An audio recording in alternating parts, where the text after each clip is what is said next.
Hi అండి, నేను doctor ప్రసన్నడి Suman, children specialist. ఈ బేబీస్ పుట్టంగానే తేనె నోట్లో పోయాలి అనేటోళ్ళు ఇప్పట్లో ఎవరు లేరు అనుకుంటానా. పొరపాటున ఇంకెవరన్నా ఇట్లా తేనె నోట్లో పోయాలనేటోళ్ళు ఉంటే మాత్రం కట్టి అందుకొని చంపుండ్రు. ఊకే అంటలేను, నిజంగానే చెప్తానా. ఇప్పుడు గిన్నెల నుండి డాక్టర్లు అందరూ ఒకటే మొత్తుకుంటారు, అరే ఈ తేనె అస్సలు మంచిది కాదు, 1 year లోపు ఒక సుక్క కూడా తాగేద్ది అని. అయినా ఇంకా పోతాం అనేటోళ్ళు ఉంటే మాత్రం అస్సలు వదిలిపెట్టకండి. గట్టిగా చెప్పండి, వినకపోతే ఒకటి ఏం కాదు. ఇక తేనె పోతే ఏమైతే చెప్పరా సార్ అనేది ఎయిర్జిస్ట్ వాళ్ళు చాలా మంది ఉంటారు. ఆయన చెప్తాను వినండి.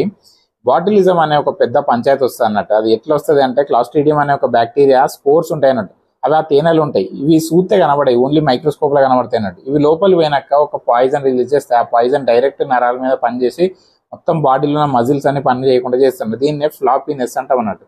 అయితే ఇంకేం లక్షణాలు ఉంటాయి అనేది ఈ బొమ్మలు ఉంటాయి, చూసుకోండి. అట్లా అయినాక ఆ పాయిజన్ కి విరుగుడు యాంటీబాడీస్ ఇవ్వాలన్నట్టు. అవైతే ఏడ దొరుకుతాయో, ఎన్ని లక్షలు అయితే నాకు కూడా తెలియదు. సో ఇది వస్తే మీరు ఏ హాస్పిటల్ తీసుకుపోయినా కూడా బతుకుడు కష్టమే. ఒకవేళ టైంకి ట్రీట్మెంట్ చేయించినా కూడా రికవరీకి నెలల నుండి సంవత్సరాలు పట్టొచ్చు అన్నట్టు. అంటే గంత డేంజరస్ అన్నట్టు ఈ బాటిలిజం అనేది.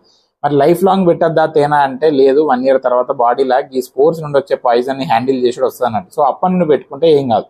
అండ్ తేనెతోనే కాదు, కాగబెట్టని పచ్చిపాలు తాగిచ్చిన, సరిగ్గా కడగని ఫ్రూట్స్ వెజిటేబుల్స్ పెట్టినా కూడా గిట్లనే అవుతుంది. సో జర జాగ్రత్తగా ఉండండి పిల్లలకి పెట్టే ఫుడ్ మీద. Okay, thanks for watching.